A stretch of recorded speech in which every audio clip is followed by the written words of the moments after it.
Hello everyone, I'm Safi. Welcome to my channel and welcome to my new video. Today we are going to talk about my top 10 favorite books of 2024 and I am really excited to talk about all of these. Let's just move on to my number 10, which after some considerations I think is just going to have to be My Darling Dreadful Thing by Johanna van Veen. I read this for my Goodreads Choice Awards blog and I really loved it. This is the one that stuck. I gave 3 books from that vlog, 4.75 stars, and I did not know which one of the 3 I had liked the most, and after some thought and consideration I think it's going to have to be this one. This is a gothic horror novel.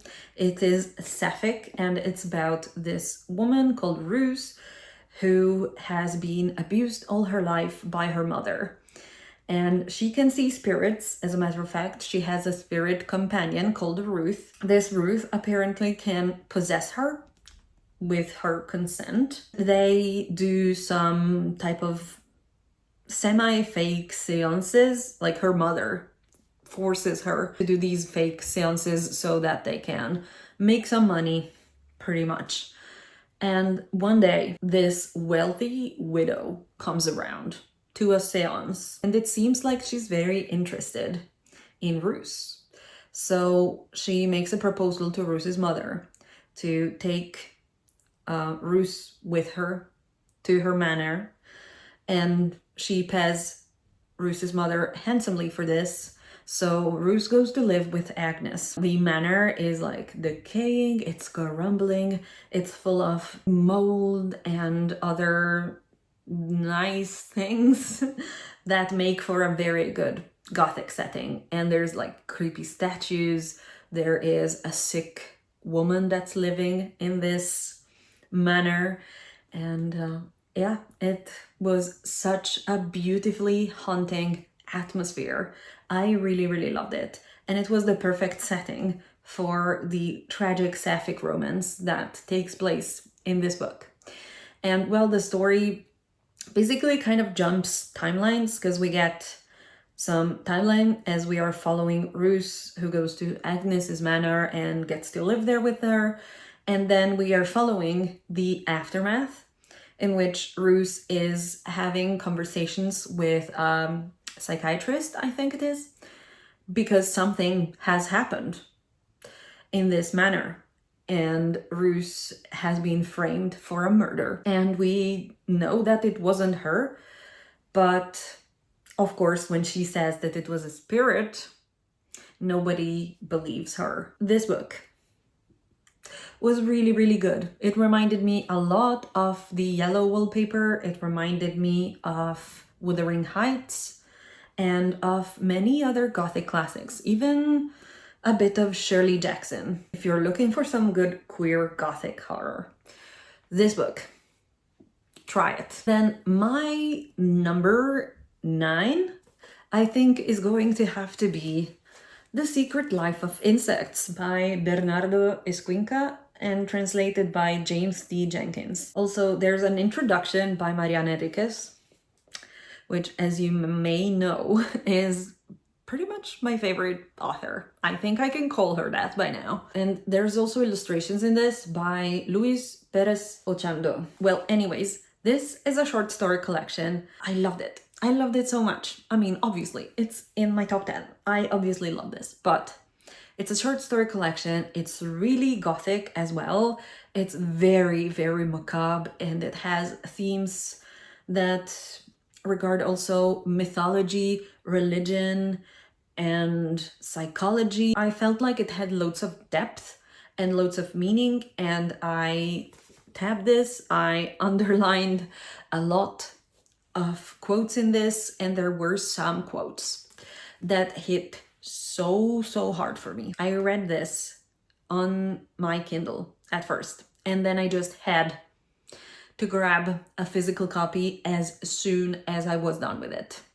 And then I went and transferred my annotations from the Kindle to the physical copy because it was just that type of book, and I just Absolutely love this. The language was so haunting and lush. A lot of these stories reminded me so much of Mariana Enriquez's own themes and writing style. So if you enjoy Mariana Enriquez's stories, then I would really advise you pick this up, because it reminded me so much of her. It was a bit of a mix between Mariana Enriquez, Edgar Allan Poe, Lovecraft, and Thomas Ligotti, if these names mean anything to you. But yeah, this was exquisite. And I do want to reread this at some point, because I need to experience that again. I read this a bit earlier in the year. All that really remains in my head, I don't really remember much of the plots of these stories. What stuck is like the feelings that they gave me and the way that they impacted me. The illustrations are also beautiful. These stories feel like you are in one of these haunting illustrations. They reminded me also a bit of Francis Bacon's paintings.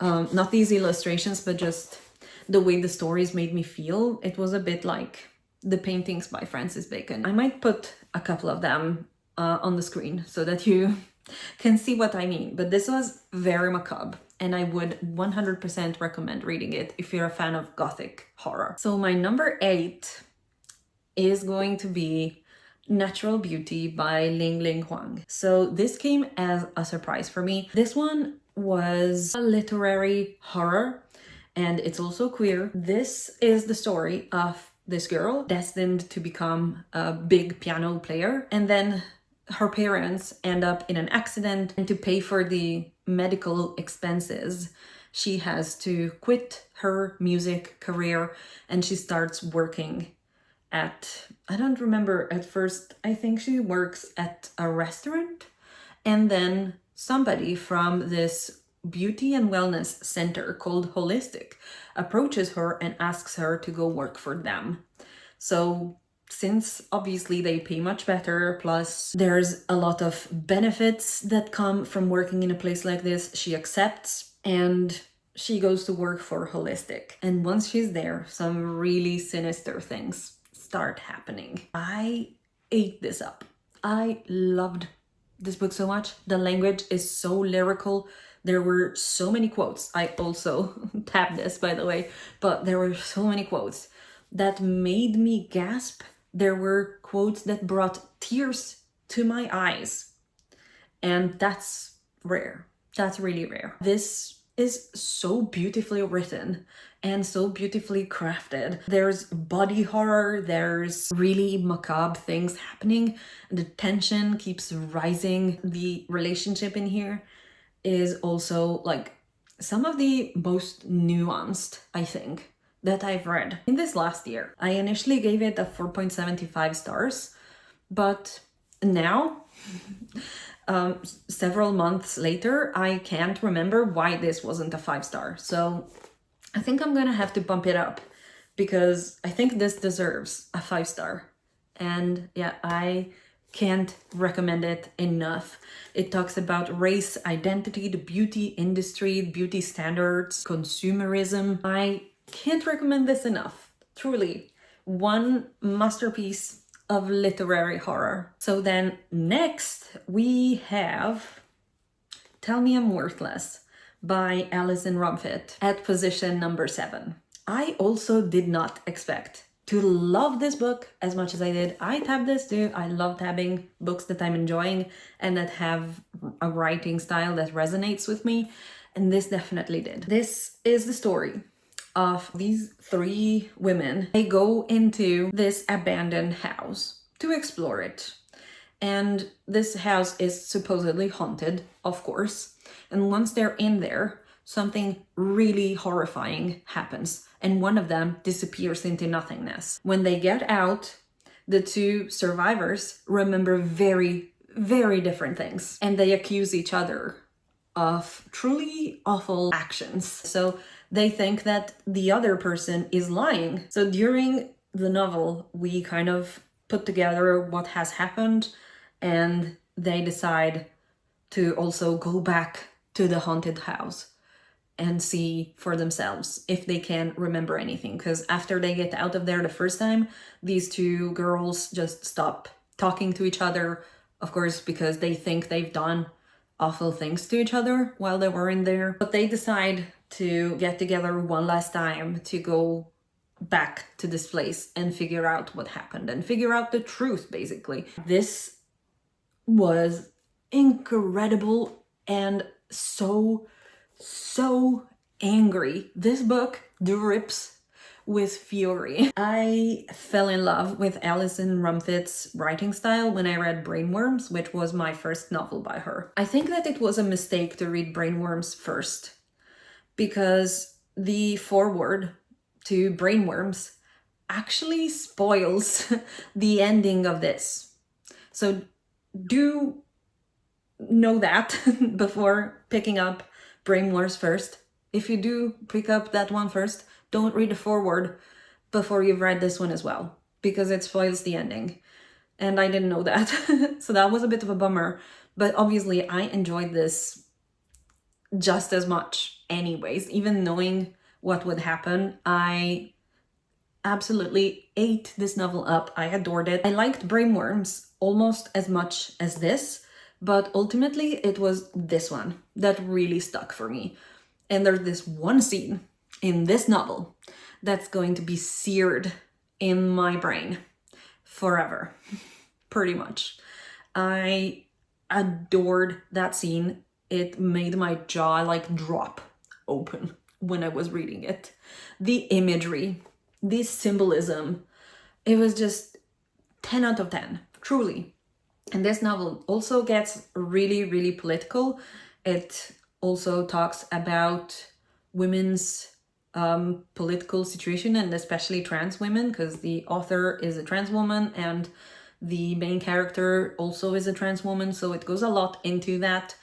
And I found it so well written, like, and so furious. It made me angry to read, but like in a good way. Made me angry in a way that wants me to do something about the situation. So yes, absolutely 100% would recommend this queer horror book. I know this is actually kind of a bit of an unpopular opinion, because this book doesn't really have the highest rating. And I'm like, y'all are wrong. Y'all who say this isn't good are wrong. This is great. I loved it, and I would 100% recommend reading this before Brainworms. So next we actually have a bit of an unusual book for me. This, which is Ali by Junji Ito. And here I have the Italian edition of it, because I found this in Italy when I was in Italy last time, and Ali hadn't come out yet. It was still several months away, but apparently it got an Italian translation first. So I picked this up not even knowing that Ali would come out. Like, I don't even think it had been announced yet. In any case, I hadn't heard of it yet. So when I saw this, I was like, yes, yes, more Junji Ito. I mean, if you couldn't tell, Junji Ito is one of my absolute favorite authors and my #1 manga author. I picked this up in Italian, and it's exactly the same stories as in the English edition. I am wondering if I shouldn't get the English edition as well. I do also have another Junji Ito short story collection in Italian that I don't think has an English translation yet. It's called Circus. I don't know. Maybe it will come out in English at some point, but I will grab Junji Ito in any language I can speak. The Italian title of this is Oblio, which means it's the act of forgetting. I adored this collection. I loved all of the stories in this. Of course, there were some that stuck more than others. I adore anything that Junji Ito writes. It gave me everything that I wanted, really. It was so creepy, so spooky, so macabre, so much beautiful body horror as usual, and the atmospheres that Junji Ito can create are just something else. I would recommend it to anyone who reads manga and who likes horror. But just, I can't get enough. I truly cannot get enough of his stories. And I think that the one I liked the most in here was the one about the town with no streets. That one was so creepy. I had a blast. Okay, so we are actually officially entering my top 5. At number 5, we have We Used to Live Here. Everybody's been talking about this. I am sure this will be in many other people's top 10 as well. And how could it not? Because honestly, this was excellent. A 5-star. And I did, in fact, fall into the rabbit hole of Reddit. The Reddit rabbit hole for this, because I was just obsessed with this when I read it. You've probably heard about it already, but this is the story of these 2 women who flip houses. They're a couple, and one day one of them is at home alone when this family comes to knock at the door, and they ask if they can come in because the father of this family used to live in the house that they're now renovating. And she's a people pleaser, so she makes the mistake of saying yes. And trouble starts as soon as these people are in the house. It gets really creepy. It gets so spooky.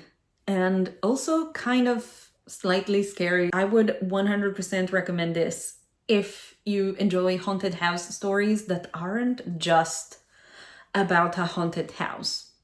Because this was so much more than I had expected. This book literally is a trip. This made me lose my mind. I was questioning the reality I live in after finishing this book. And I am still obsessed with it. I sometimes still go to the old house Reddit archive thing and I just look at what people are saying. I will keep thinking about this. I have been thinking about this book ever since I finished reading it. This book stuck with me. These characters stuck with me. The ambience, the atmosphere, the spookiness, how creepy this was. It really did its job well. And I can't wait for anything else that Marcos Kliewer here writes. I need him to write more. This is the kind of novel that does not explain what's going on. It doesn't explain anything and you can interpret it in many different ways. And there is like plenty of clues in the pages and even in the margins and even like random places in the book. There's clues about things, but you're never really 100% sure about what's going on. And I love that. I actually think that that's something that makes a book better, not worse. Like, I don't know, some people don't like that. I'm a fan. So yeah, read this if you're okay with books that don't give you all the answers that you might want. Okay, so for place number 4, I've selected A Sunny Place for Shady People by the one and only, my queen, Mariana Enriquez. Oh, and of course, this is all because I'm not counting rereads in my top 10. Otherwise, it'd be pretty much the same as last year. I did not give every single story a 5-star, but it would feel wrong not to give this collection in general a 5-star, because I just am such a sucker for the atmospheres and the characters and the descriptions and how macabre the stories by Mariana Enriquez always are. Like, she just gets me. Every single story that she writes feels like something that resonates with me on a deeper level. So yeah, I will need to go back and reread both The Dangers of Smoking in Bed and Things We Lost in the Fire, because I need to re-experience those books. I've read them way too long ago. But I just adored this, and I don't really have much to say because, of course, being a short story collection, there isn't really much I can go into without spoiling the stories, but there was one in particular about some true crime case that I knew from before. Wow, that story blew my mind. I love that. Also, there was one story with some really special body horror. The way in which she writes body horror, it's basically like Junji Ito in written form. I need more of that. It would be almost like Junji Ito stories in written form with more glamorous queer characters. If that sounds good to you, pick this up. Okay, so let's move on to my top 3. I adored all 3 of these books. Almost all at the same level. Like, it was difficult to pick where to put them. I have switched them around quite a bit. So yeah, if you ask me again in a couple of weeks, it might look different. But for now, at number 3, I've got PTSD Radio by Masaaki Nakayama. This is another manga. So we have 2 manga in my top 10 this year. If you couldn't tell, I love horror manga. And this is one of the absolute creepiest mangas that I've ever read. This left my jaw hanging open several times. This had some of the absolute creepiest faces that I've ever seen. Kind of difficult to go into the story of this because it doesn't really have a concise plot. This is told in a bit of an episodic way. There's hair being pulled into the darkness and like the spaces between objects. And like, for example, between 2 seats on a train, something just pulling your hair back and it won't let go. Hands and faces semi-obscured in the dark, and also like eyes watching you sleep.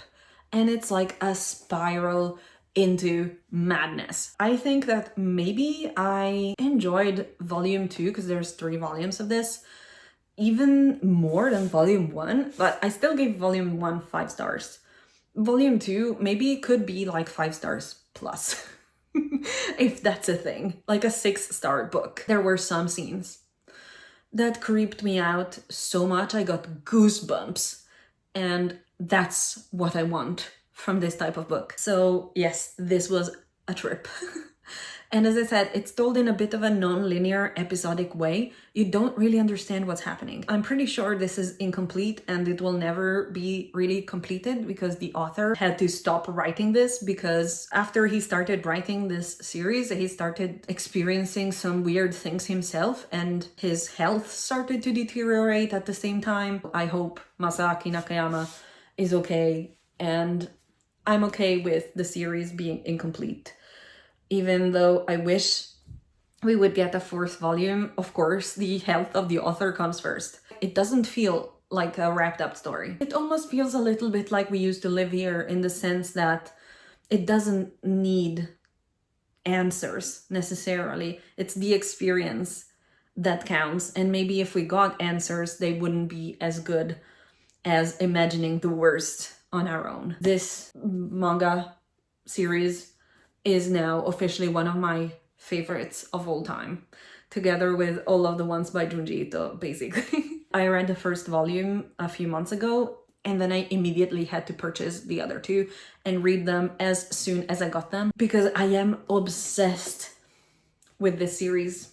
I will be rereading this as well in the future. So at number 2, we have Bury Your Gaze by Chuck Tingle. This is one of the books that had the biggest impact on me this year. This is the story of a semi-closeted gay screenwriter in Hollywood who writes queer stories and is very successful. And then one day he's asked to kill off his main couple, which is a sapphic couple in his series, because, well, apparently queer tragedies sell better than queer joy, so they want him to kill them off, but he refuses to do so, and horrors unleash from that decision. The villains of his series start coming to life, and they haunt him. This felt like a gay version of the 3-body problem. A gay horror version of the 3-body problem is all I'm gonna say about this. It was incredible. It was so good. I ate it up. So compelling, so funny, and so well written. And also it had a bigger meaning behind it all. It had certain things that were being said in this book gave me goosebumps for how emotional they were and how emotional they made me. Absolutely 100% would recommend reading this if you're into horror, or even better, if you enjoy sci-fi horror. This is an excellent sci-fi horror novel. The villains or the monsters in here were so creative and so incredibly creepy, and they just the tension was so high all the time. One of the main characters is Ace, and I love that. I love when there's more representation in books and we don't see Ace characters very often. So I'm happy that one of the main characters in here was that. Chuck Tingle is absolutely one of my favorite authors now. So yes, go read this. And then my number one is Down Among the Sticks and Bones by Seanan McGuire. And this is number two in the Wayward Children series. Initially, I thought about putting Every Heart a Doorway here instead, which is number one in the series. But then I thought, no, you know what? This is my favorite one in the series. Like, Every Heart a Doorway was also 5 stars. But this one was, like, if there were a 6-star rating, this would get a 6-star rating. I did not know which one of the two to select for my number one. And then I went back and reread some quotes from this and I was like, no, it has to be this one. This is more of a prequel to the first one. The whole series is about these children who find portals to other worlds, usually to escape abuse or bad situations at home. They get to live for a few years in these portal worlds and then they get cast out for some reason or another. And they all end up at Eleanor West's School for Wayward Children. So that's where they all meet, and some of these books in the series are set at the school and some others are set in the portal magical worlds that these children end up in. And this second one is set in the Moors, which is the world where these two characters called Jack and Jill end up. And Jack and Jill are sisters, they're twins. One of them ends up with the vampire lord and the other one ends up with this mad scientist. And it's so beautifully written. I've now finished the whole series. I know there's a new one coming out in January. I can't wait for that one, but I've now finished the whole series and I can just say with absolute certainty that this one in particular, number two, is the best of all of them for me. I know that everyone has like a bit of a different opinion on this, but this one takes the cake for me. It's so spooky and I mean, it's a fantasy series, but this one kind of veers quite a bit into horror as well. The writing is so good. The descriptions of the place are so atmospheric and haunting and brilliant. The characters are so nuanced and so well described. I got attached to all of these characters in such a short time because these are novellas. They're all very short. You can see them there. That's the rest of the series. They are all very short, and yet I managed to get so gripped and to care so much for these characters. In this one, we're following my two favorite characters, or well, Jack is my favorite character. I love her so much. This whole series also has excellent queer rep of every sort, which is amazing. I feel at home. Every single book in this series feels like a dark fairy tale, but especially this one. Seanan McGuire is brilliant. I am in love with her writing. There's no complaints at all about these books other than maybe I would want them to be longer. I will accept no criticism about this book because it is perfect, in my opinion. Everything about it is just perfect. And here are all of my top 10 books from 2024. I'm so curious to know what was your favorite book of the year. If you don't want to type a whole top 10, just tell me what was your favorite book of 2024. If you're still here, I really appreciate you. Don't forget to leave a like and subscribe. And let me know if you've read any of these books. I would love to know your opinion about any of these. And I guess I will see you in the next video. Bye!